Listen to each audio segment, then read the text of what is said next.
আসসালামু আলাইকুম ও রহমতুল্লাহি ওয়া বারাকাতুহু। আমার প্রাণপ্রিয় শ্রোতাবিন্দু, আপনাদের প্রিয় অনুষ্ঠান গল্পে গল্পে আলোকিত মানুষ। আমাদের আলোকিত মানুষ হচ্ছে ইমাম আবু হানিফা রাহিমাহুল্লাহু তাআলা। তার জীবনের একটি ঘটনা আপনাদের কাছে তুলে ধরার চেষ্টা করব। ইমাম আবু হানিফা রাহিমাহুল্লাহু তাআলার খেদমতে ইমাম মোহাম্মদ রহিমাহুল্লাহ তাআলা এর জামানায় কুফা নগরী ইলমে হাদিস, ইলমে ফিকাহ এবং ইলমে লুগাতে কেন্দ্র ছিল।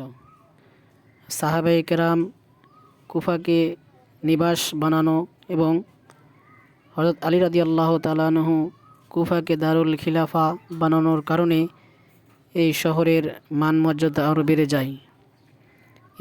ইমাম মোহাম্মদ রহিমাহুল্লাহ তাআলা কোরআন শরীফের নাজারা শিখে কিছু অংশ হেফজ করার পর কুফায় এসে এলমি মজলিসগুলোতে শরিক হতে লাগলেন। 14 বছর বয়সে ইমাম আবু হানিফা রাহিমাহুল্লাহ তাআলা এর কাছে গেলেন।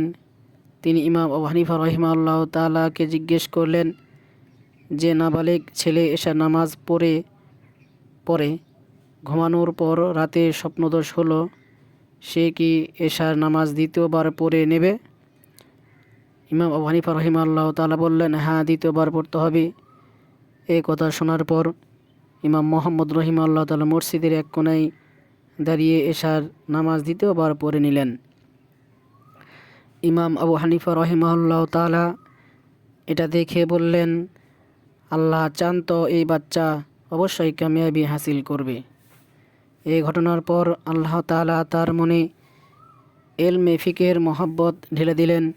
ফিকহ শেখার জন্য তিনি ইমাম আবু হানিফা রাহিমাহুল্লাহ তাআলা এর মজলিসে হাজির হলেন। ইমাম আবু হানিফা রাহিমাহুল্লাহ তাআলা বললেন, আগে কোরআন কারীম হিফজ করে নাও, তারপর সবকে আসবে। 7 দিন পর তিনি ফিরে আসলেন। ইমাম আবু হানিফা রাহিমাহুল্লাহ তাআলাকে বললেন, কোরআন শরীফ হিফজ করা শেষ হয়েছে। এরপর তাকে একটি মাসআলা জিজ্ঞাসা করলেন। তিনি বললেন, এই প্রশ্ন কি কারো থেকে শুনে করেছো, না তোমার মনে এই প্রশ্ন জেগেছে?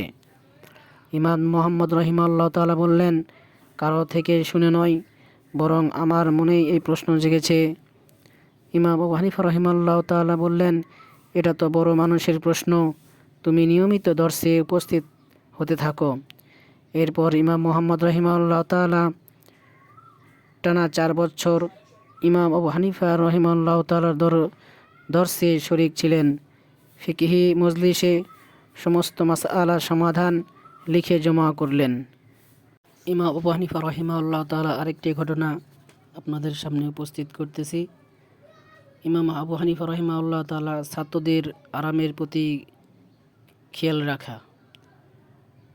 ওলীদ ইবনে কাসেম রাহিমাহুল্লাহ তাআলা বলেন, ইমাম আবু হানিফা রাহিমাহুল্লাহ তাআলা ছিলেন একজন দানশীল ব্যক্তি।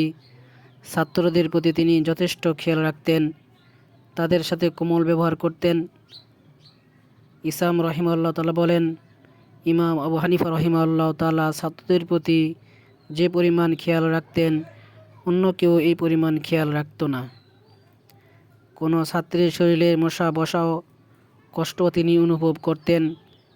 কেউ একবার মসজিদে এসে তার এক ছাত্র সম্পর্কে সংবাদ দিল যে সে ছাদ থেকে পড়ে গেছে। এই সংবাদ শুনে ইমাম আবু হানিফা রাহিমাহুল্লাহ তাআলা উচ্চ স্বরে কেঁদে উঠলেন। মসজিদের সকল লোক তা শুনতে পেল। খালি পায়ে কাঁদতে কাঁদতে উঠে দাঁড়ালেন। বললেন, যদি এ বিপদ কাটানো আমার পক্ষে সম্ভব হতো তবে অবশ্যই আমি তা করতাম। সেই ছাত্রটি সুস্থ হওয়া পর্যন্ত তিনি তার বাড়িতে গিয়ে সকাল সন্ধ্যা খোঁজ খবর নিতেন।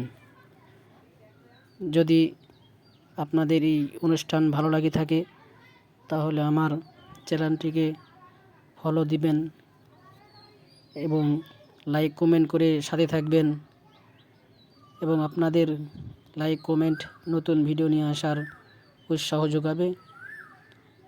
এবং আপনারা সবাই ভালো থাকবেন। আসসালামু আলাইকুম ওয়া রাহমাতুল্লাহি ওয়া বারাকাতুহু।